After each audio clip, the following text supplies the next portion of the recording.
Oi, tudo bom? Gente, eu havia prometido a vocês que gravaria as correções comentadas das provas anteriores da SpaceX, né? Então, como promessa é dívida, cá estou para comentar as nossas provas anteriores. Algumas coisas são muito importantes de serem ditas antes da gente começar. A primeira delas é a seguinte, gente, se vocês pretendem fazer uma prova, é fundamental que você conheça essa prova, certo? Então, assim, primeira coisa, o seu primeiro contato com as provas não tem que ser aqui. Essas provas elas já têm que ter sido feitas, elas já têm que ter sido estudadas, tá? E aí você vem para cá assistir a esse vídeo, para quê? Aparar as arestas. Aparar as arestas em que sentido? Eu sempre digo que é fundamental, é muito legal a gente conseguir revisar para a prova através da prova, por meio da prova, né? Para a gente entender o quê? Quais são os assuntos que mais caem?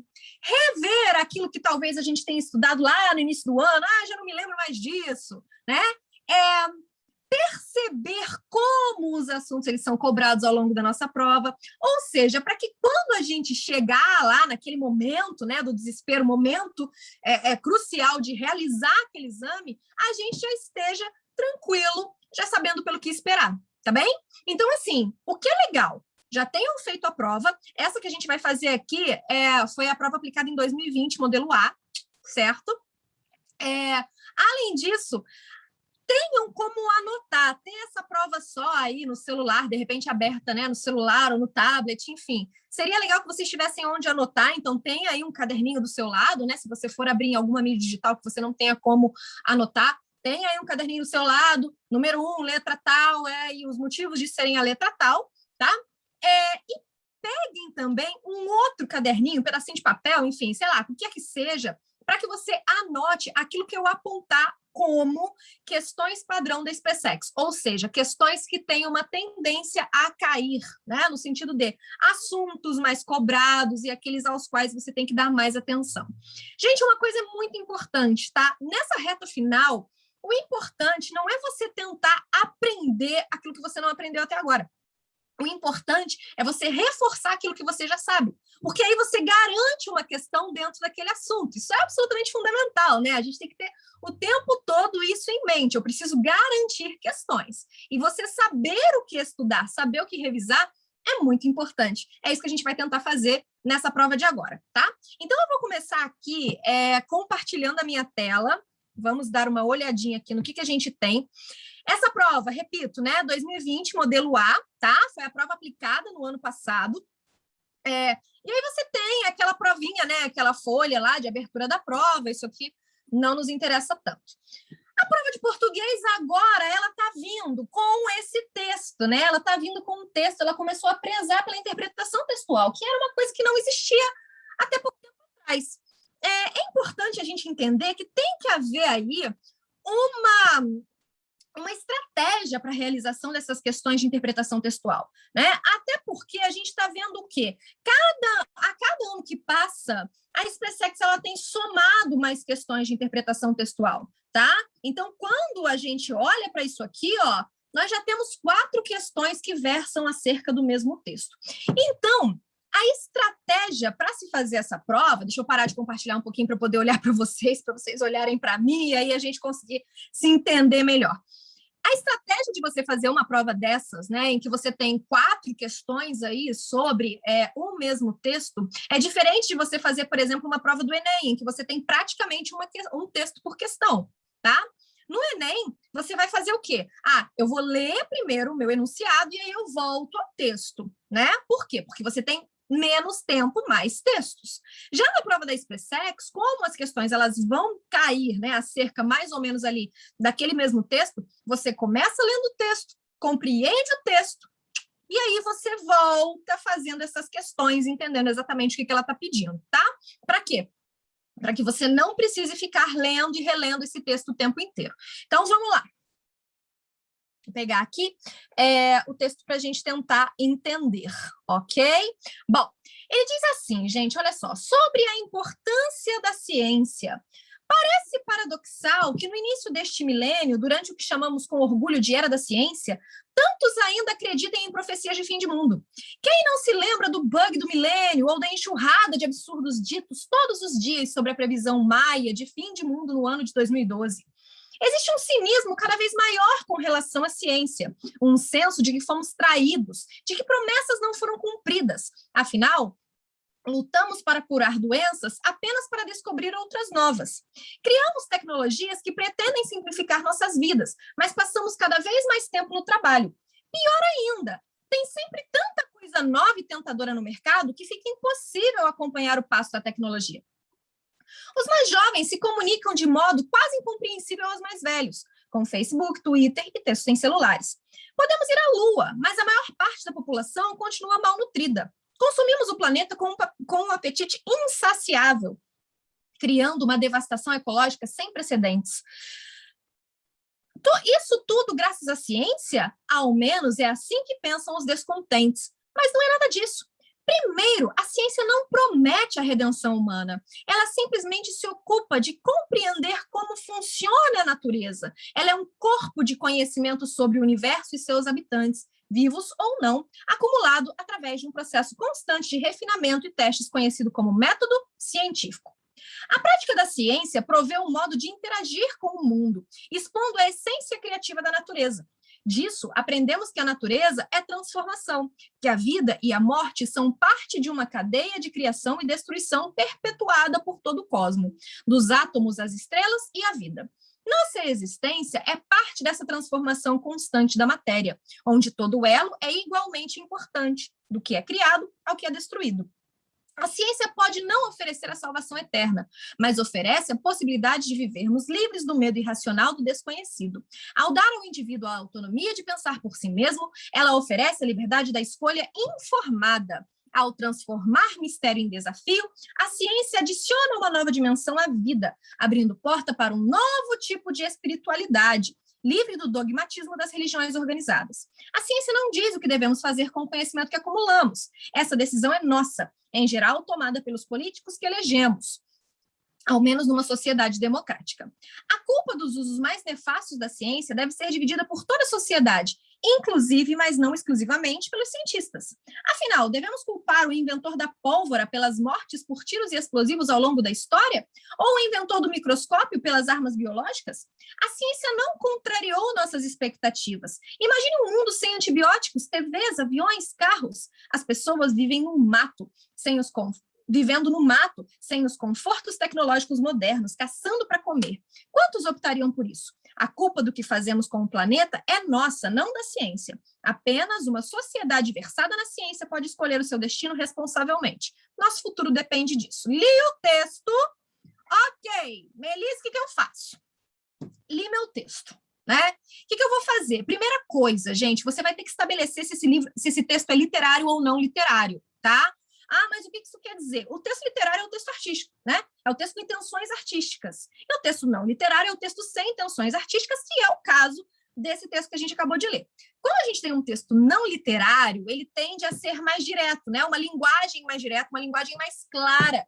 Então, assim, geralmente aquilo que é dito ali, ele pode ser entendido denotativamente, literalmente.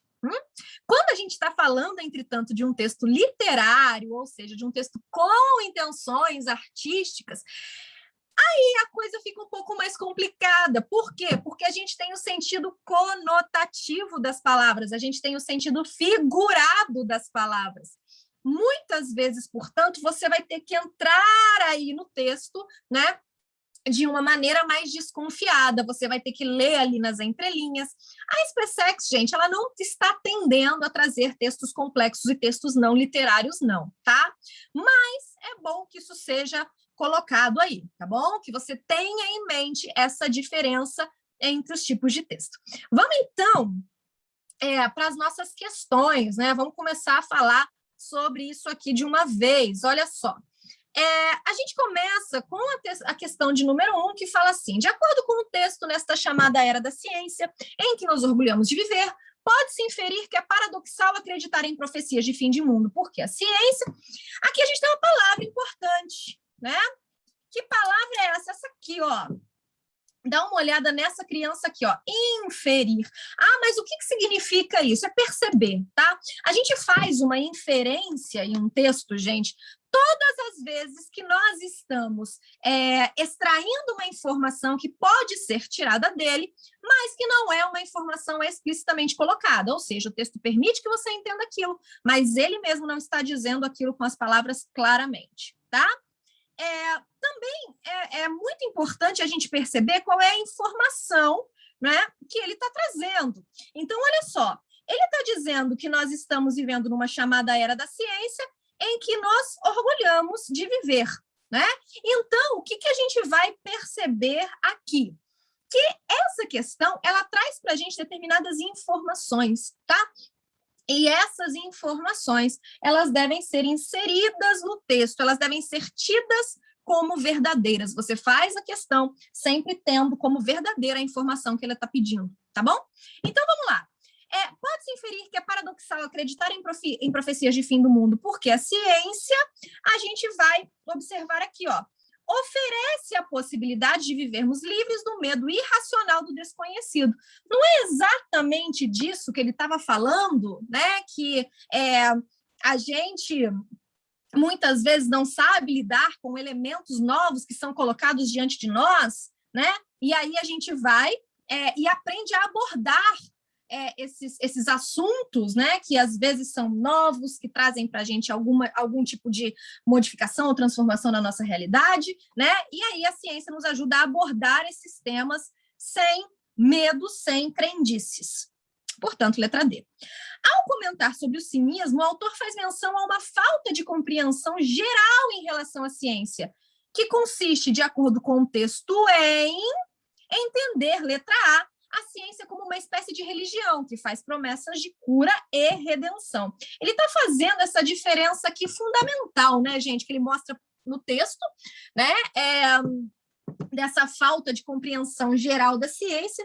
Por quê? Porque a gente olha, né, a religião como uma coisa inteira, né? Ela vai ter explicação sobre o nosso posicionamento no mundo e sobre o mundo em si.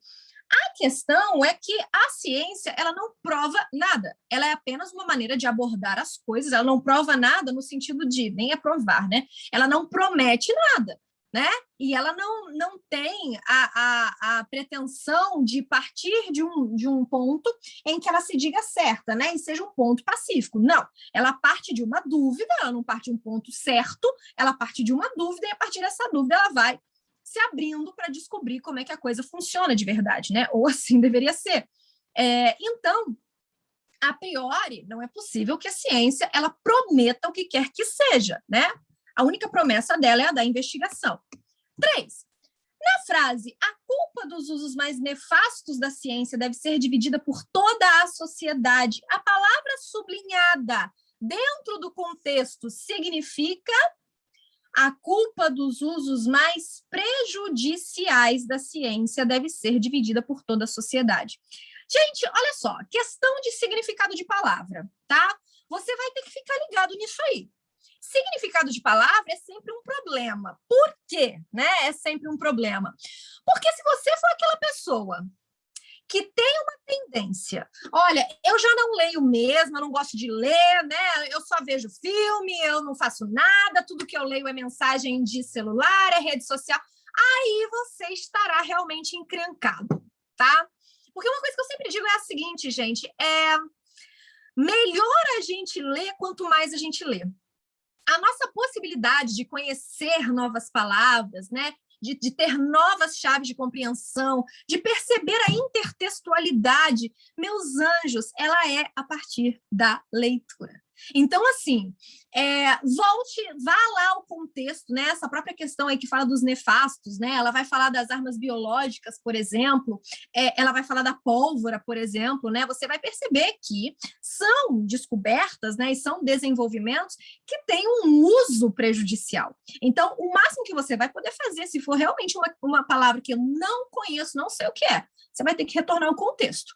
Volta ao contexto e tenta entender do que ela está falando ali. No contexto do uso dessa palavra nefasta, né, ela está usando como exemplos descobertas científicas ou desenvolvimentos científicos que acabaram trazendo algum tipo de prejuízo para a nossa sociedade, né? Que foram usados de maneira, digamos assim, nociva, né?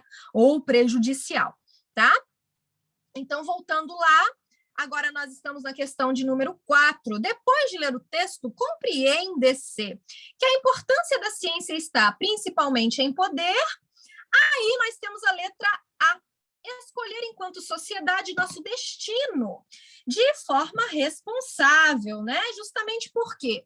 Porque, em tese, a ciência ela nos livraria das crendices, né? Então, assim, quando você fica preso a crendices, você fica preso a situações que não são comprovadas, né? E isso diminui sua capacidade de escolha, porque você não tem todas as informações, tá?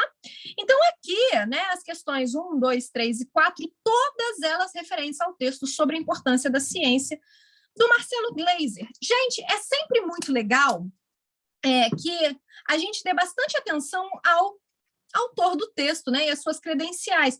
Por exemplo, Marcelo Gleiser. Marcelo Gleiser ele é um cientista famosíssimo, né? Ele é um cientista famosíssimo, responsável também pela divulgação científica, né? Pela popularização da ciência. Professor de física teórica, daí você já consegue imaginar mais ou menos sobre o que esse texto ele vai falar, tá bom? Então, toma cuidado com isso, presta atenção no seu autor, presta atenção na frase, né? Em que essa oh, meu Deus, presta atenção nas referências, né? Onde esse artigo foi publicado, né? Em que tipo de revista, quem produziu, porque tudo isso vai trazer dicas que vão antecipar e ajudar a nossa leitura, tá bom? Aí vem a 5, né? Tem sempre tanta coisa nova e tentadora no mercado que fica impossível acompanhar o passo da tecnologia. A oração subordinada sublinhada é... Gente, olha só que legal, hein? Eles foram legais aqui com a gente. Por quê? Ele já disse que ela é subordinada. Se ela é subordinada, ela é dependente. Então, a gente sabe que a gente tem a subordinada substantiva, a adjetiva e a gente tem a subordinada adverbial também, né? A adjetiva a gente já elimina porque ela precisa do pronome relativo. Qual, a qual, os quais, as quais. As adverbiais, elas vão trazer para a gente aquela noção de tempo, de modo, né? Enfim, elas vão ter a função de advérbio, e as substantivas, elas exercem por si funções de substantivo dentro do texto. Então, a questão trouxe para a gente uma determinada informação. Tem sempre tanta coisa nova que fica impossível acompanhar o passo da tecnologia. Gente, olha aqui, ó. Tanto que, né? Tanto que, tão que, a segunda partezinha, a gente já sabe que a gente tem uma ideia de consequência, né? Qual é a consequência de nós termos tantas coisas novas e tentadoras no mercado? É ser impossível acompanhar o passo da tecnologia, né? Então, tanto que, tão que, a gente tem aí essa noção. 6. Assinale a alternativa que apresenta o núcleo do sujeito do seguinte período. Só uma coisinha antes de eu continuar na 6. Gente, olha só, relação entre orações, tá? Isso aqui vai cair na prova de vocês. Isso é certo. Então, assim, o que são orações subordinadas, principalmente, tá? Revejam as subordinadas com muito carinho, com muito cuidado. Vocês têm que chegar na prova craques nisso aí e reconhecendo a diferença entre subordinadas, entre substantivas, adjetivas e adverbiais. Ok? Essa questão aqui de número 6, olha só, ela pede para a gente o núcleo do sujeito, né? Termos da oração. Assim como a gente tem que estudar, né? Deixa eu parar aqui de compartilhar também, que eu quero que vocês olhem, me vejam. Olha só. Assim como a gente precisa estudar obrigatoriamente a relação entre as orações, as relações de coordenação, as relações de subordinação. Gente, vocês têm que chegar na prova sabendo isso, tá? Porque vai cair. Vocês têm que saber também os termos das orações. Sujeito, objeto, complemento, adjunto, tá? Então, assim, você chegar nas provas sabendo isso, você já tem aí algumas questões garantidas. É muito importante realmente, tá bom? Então, assim, revisem isso, porque vai cair. Vamos lá. Aí a gente tem, né, ele pedindo para a gente o núcleo do sujeito. Então, apenas uma sociedade versada na ciência pode escolher o seu destino responsavelmente. Aí você vai ter que pôr, bom, eu preciso saber quem é o meu sujeito, né? Para eu poder saber quem é o sujeito, eu preciso achar o verbo. Gente, olha só, viu uma oração, a primeira coisa você vai estruturar esse verbo, né? Onde é que ele está? Esse verbo tem um sujeito, quem é que pode escolher? Uma sociedade versada na ciência. Opa! Então, aqui a gente tem um sujeito anteposto ao verbo, cuidado, porque nem sempre vai vir assim tão claro. Existem situações em que o sujeito é posposto ao verbo, vem depois dele. Nesse tipo de situação, a gente tem que tomar muito cuidado, tá? Por quê? Porque às vezes a gente taca lá uma oração sem sujeito, um sujeito oculto, quando não é o caso. Tá? Então, procura. Não achei o verbo, o sujeito antes do verbo. Procura depois, tá? Esse tipo de questão aqui, gente, é ótima e muito provavelmente estará na prova de vocês também, tá? Assinale a opção que apresenta um emprego adequado ao padrão culto da língua. Olha bem, né? Um padrão adequado, um emprego adequado ao padrão culto. Gente, esse tipo de questão ele é importante, né? E muito provavelmente vai cair, por quê? Porque ela aciona diferentes partes do seu conhecimento. O emprego adequado do padrão culto pode cair qualquer coisa aí. Dentro dessa questão, você pode ter ortografia, você pode ter pontuação, você pode ter concordância, você pode ter pontuação, né? E por aí vai. Então, assim, tudo aí é muito possível de ser encontrado, certo? Então, vamos lá. A prática da ciência provê um modo de interagir com o mundo, expondo a essência criativa da natureza. Tá vendo? Você vai ler essa questão, né? E você vai entendê-la. Você vai ter que caçar erro, na verdade, né? Você lê isso aí, bom, parece normal, só que não está normal, né? Por quê? Porque a gente tem um problema aqui na vírgula, né? É um modo de interagir com o mundo ao expor a essência criativa da natureza, né? Expondo a essência criativa da natureza. Só que tem uma ideia de modo, né? Como é que isso acontece, né? Então tá errado, tinha que ter uma vírgula aqui. Consumindo o planeta com apetite irascível, criamos uma devastação ecológica sem precedentes. É essa, né? É a letra B. A letra B ela está inteiramente correta. Prestem atenção nessa utilização da vírgula aqui, tá? Se consumirmos, quando consumirmos. Essa oração ela é reduzida de gerúndio, né? Consumindo. Se consumirmos o planeta com um apetite irascível, aí a gente tem uma condicional. Quando consumimos o planeta com um apetite irascível, a gente tem uma ideia temporal. É importante dizer isso também. Quando a gente tem uma oração reduzida, ao desenvolver essa oração, nós podemos ter mais de uma possibilidade de desenvolvimento, tá bem? Então, precisamos tomar cuidado, porque nesse caso aqui as duas estão corretas, tanto a ideia temporal quanto a ideia condicional. Na 8, assinale a opção que apresenta o grupo de vocábulos acentuados graficamente pelo mesmo motivo. Eita, gente, questão de acentuação típica também da nossa querida SpaceX, né? Como é que você vai fazer isso aqui, gente? Você vai ter que reparar os padrões, né? Você vai olhar aqui a letra A, que no caso é a correta, né? Início, paroxítona terminada em ditongo, milênio, paroxítona terminada em ditongo, ciência, paroxítona terminada em ditongo. Opa, é essa.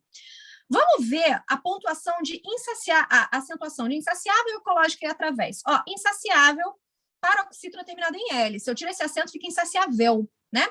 Ecológica, proparoxítona. Todas as proparoxítonas são acentuadas. Se eu tiro, vira ecológica. E atraves, né? Se eu tiro o acento, fica atraves. Não é isso, é através. Oxítona terminada em E. Traídos. Olha aqui, E em posição de hiato, na posição tônica da sílaba, né?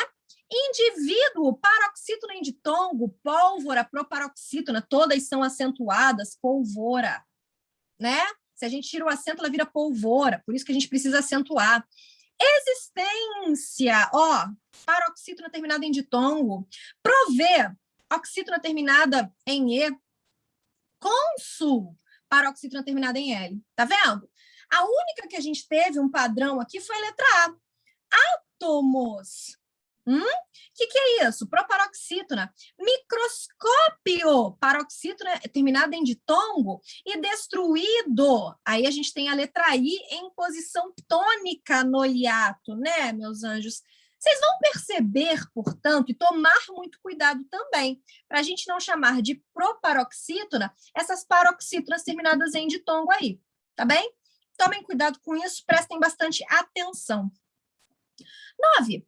As palavras paradoxal e orgulho contêm, respectivamente, o mesmo número de fonemas que... Gente, olha só, pode até aparecer isso, não é tão garantido, tá? Mas vamos lá. Ela aqui é o número de fonemas, ou seja, o número de sons, né? Então, a gente tem, ó, 1, 2, 3, 4, 5, 6, 7, 8. Paradoxal, né? Esse X aqui tem som de KS. 9, 10. Então, vamos lá. 1, 2, 3, 4, 5, 6, 7, 8, 9, 10. Vamos para orgulho. 1, 2, 3, 4, 5, porque a gente tem um dígrafo, 6. Então, aqui a gente tem 10 e aqui a gente tem 6. Né? Contém, respectivamente, o mesmo número de fonemas de... Vamos observar isso aqui. 1, 2, 3, 4, 5, 6, 7, 8, 9, 10. Por quê? Olha só. Isso aqui, gente, você pode cair numa pegadinha, tá? Por quê? A gente vai costumar a pensar que isso daqui é inexorável, assim como paradoxal. Só que esse X, ele tem ele tem sons diferentes, o som é som de Z. Então, aí você tem inexorável, tá? É aquilo que eu falei para vocês, umas questões anteriores aí. Ó, toma cuidado, presta atenção, né? Por quê? Porque a gente precisa ler sempre, conhecer as palavras. No momento da prova, você não vai ter como saber que a pronúncia disso é inexorável, tá? Então, assim, a prova, ela também exige uma preparação que veio aí ao longo da sua vida, tá? Início. 1, 2, 3, 4, 5, 6. Ah, mas, Melise, isso daqui não seria um dígrafo vocálico, esse in de início? Não, senhor. Seria um dígrafo vocálico se ele se unisse à vogal anterior. Não é o que acontece. Ela está se unindo à vogal posterior. Início, e não início, tá bom? 10. Assinale a opção que corresponde à função do quê na frase a seguir. Muito provavelmente a gente vai ter isso daí, tá bom? A gente tem aqui o seguinte. Não vão a uma festa que não voltem cansados. Muito cuidado, porque você vai olhar esse que aqui, você vai pensar assim, esse que é da ideia do voltar, né? Não vão a uma festa de que não voltem cansados. Não pode ser o de que, porque você não tem o de aqui, né? Ele só poderia estar complementando voltar se eu tivesse o de aqui, mas eu não tenho. Eu não tenho a ideia do voltar de, tá? Então, elimina isso. Nós temos aqui, na realidade, uma ideia de consequência, né? Vocês vão a uma festa e qual é a consequência? Vocês voltam cansados. É a mesma coisa, se você olhar aqui, da letra D. Tem tanta coisa nova no mercado que fica impossível acompanhar. Olha aqui, gente, tanto que, tanto que, tá vendo? Segunda questão da prova que tem ideia de consequência. Segunda questão consecutiva da prova, tá? Vamos lá. 11. A ciência adiciona uma nova dimensão à vida. O acento grave, gente, não dá bobeira não, hein? Acento grave é o quê? A crase, né? É usado porque houve a fusão da preposição a, exigida pelo objeto indireto do verbo adicionar, e o artigo que define o substantivo vida. Por quê? Porque quando você tem uma adição, você adiciona algo a algo, tá?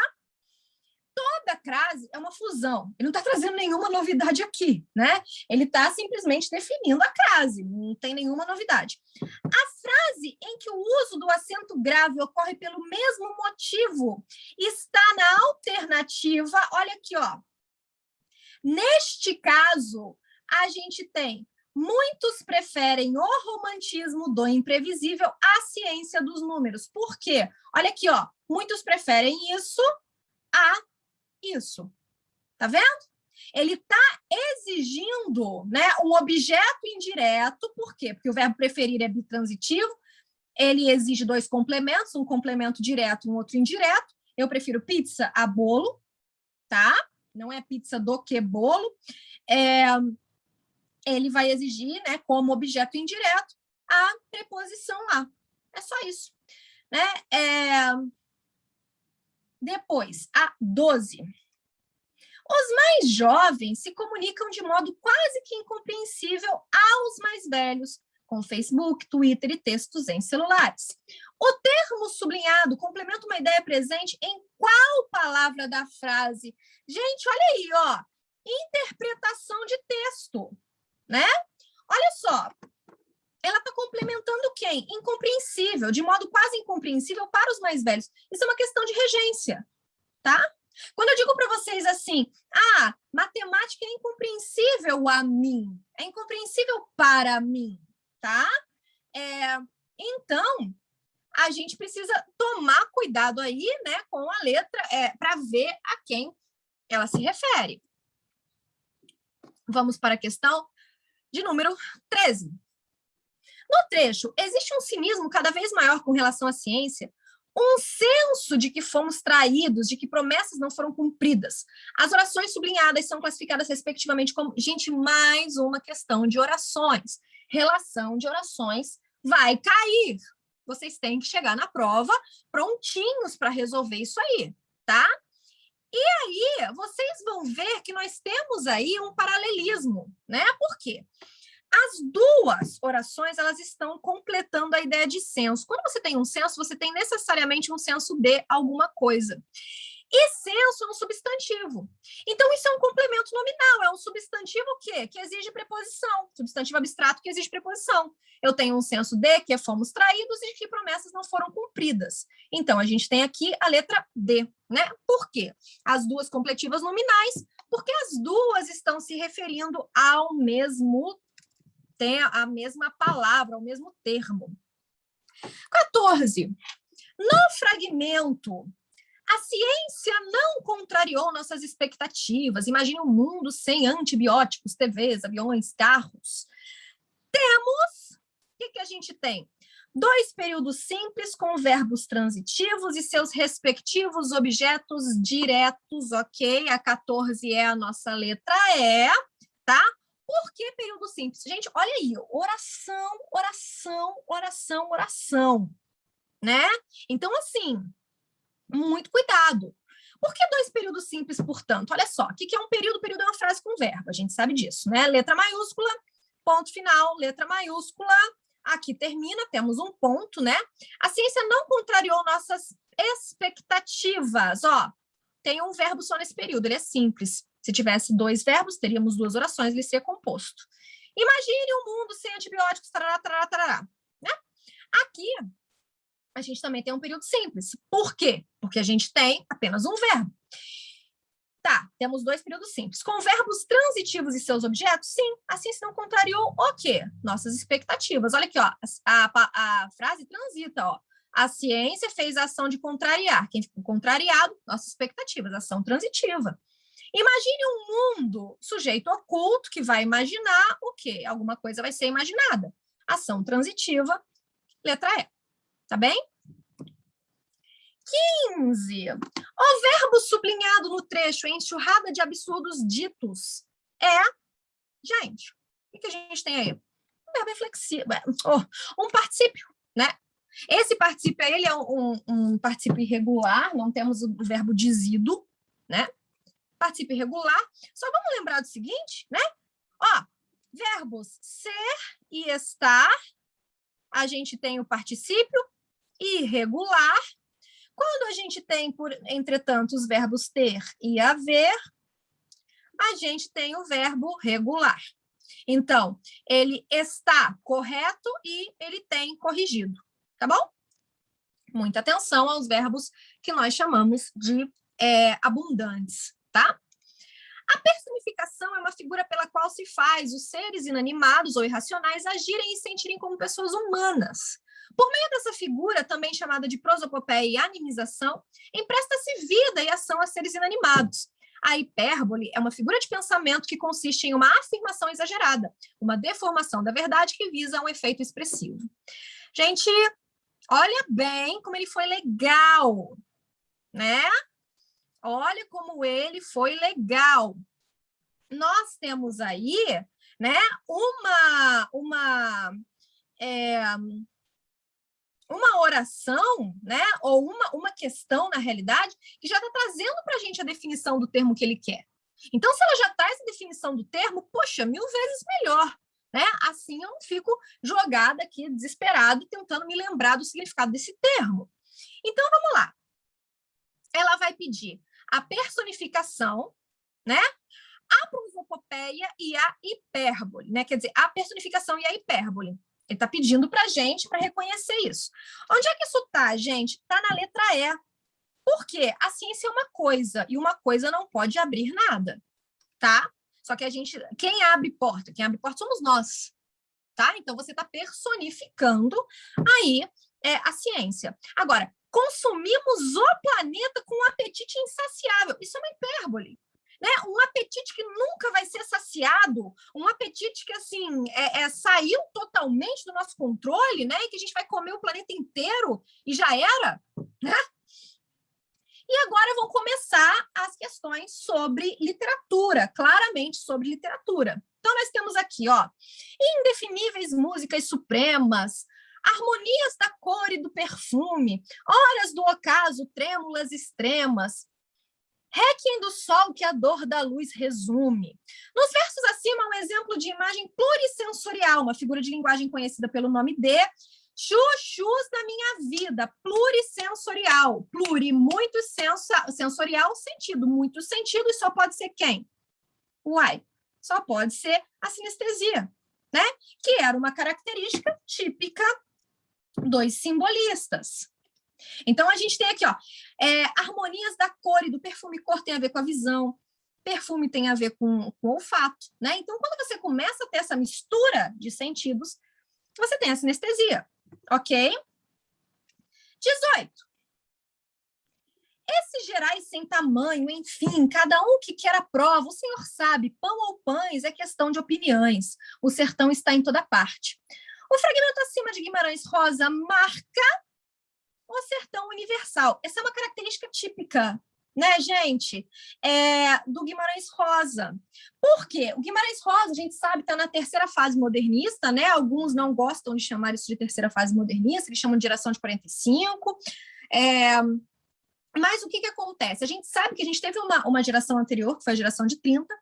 Essa geração de 30, deixa eu parar aqui um pouquinho para a gente poder conversar.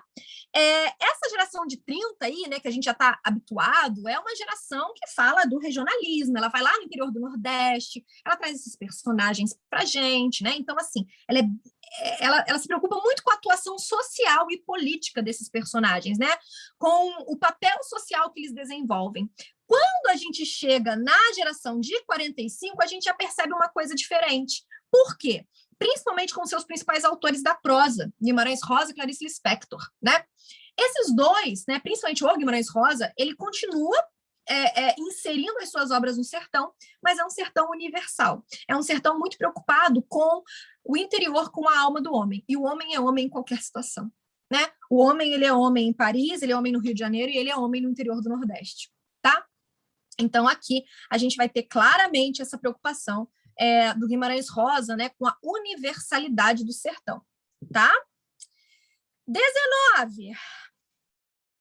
Dividido em 3 partes, a Lira dos 20 anos revela as diferentes faces literárias de Álvares de Azevedo. Sobre esse conjunto de poemas, é correto afirmar que é uma obra típica dos ultrarromânticos, a gente tem a letra A, marcada pelo sentimentalismo e egocentrismo. Gente, né? Álvares de Azevedo é o nosso principal nome ultrarromântico, tá bom? Sendo o nosso principal nome ultrarromântico, né? E Lira dos 20 anos a sua principal obra. Então, assim, tenham isso em mente, né? Autor e obra, autor e obra. E para encerrar, os primeiros anos da República foram agitados no Brasil. A região nordeste do país enfrentava o crônico problema da seca. Vivendo de forma precária, muitos aderiram à pregação messiânica de Antônio Conselheiro. Essa temática está claramente retratada no livro Os Sertões de Euclides da Cunha, né? Tá aí pré-modernismo, né, gente? A gente passa a ter aí esse pré-modernismo, né? Brasil, início do século XX, toda aquela convulsão social, né? A gente tinha aí o final do século XIX, terminando com o parnasianismo, que tinha a ideia da arte pela arte, né? A gente não está muito preocupado com questões sociais, a arte ela vale por si mesma. E aí os autores eles começaram a perceber que havia uma necessidade. Nossa, a gente precisa falar sobre os problemas sociais que estão acontecendo aqui, até porque naquela época, né, gente, não era igual a hoje. Hoje em dia, qualquer um tem um celular, pousou uma nave espacial aqui, você tira a foto e na mesma hora o mundo inteiro está conhecendo. Naquele período não era assim. Então, esses autores, eles precisavam relatar aquilo que eles viam. E aí o Euclides da Cunha, né, que viu lá a Guerra de Canudos, ele começa a contar sobre essa Guerra de Canudos no seu livro Os Sertões. Tá bem? Gente, essa foi a prova de 2020. Espero ter tirado as dúvidas de vocês. Prestem bastante atenção. Qualquer dúvida, vocês podem me procurar. Tá bem? Estou aqui para isso. A ideia é sempre ajudar, trazer mais material para vocês, certo? A gente vai continuar, eu vou continuar gravando vídeos aqui com outras provas para vocês assistirem e fazerem, né, aquelas revisõezinhas que são tão necessárias, tá bom? Muito obrigada, gente. Até a próxima.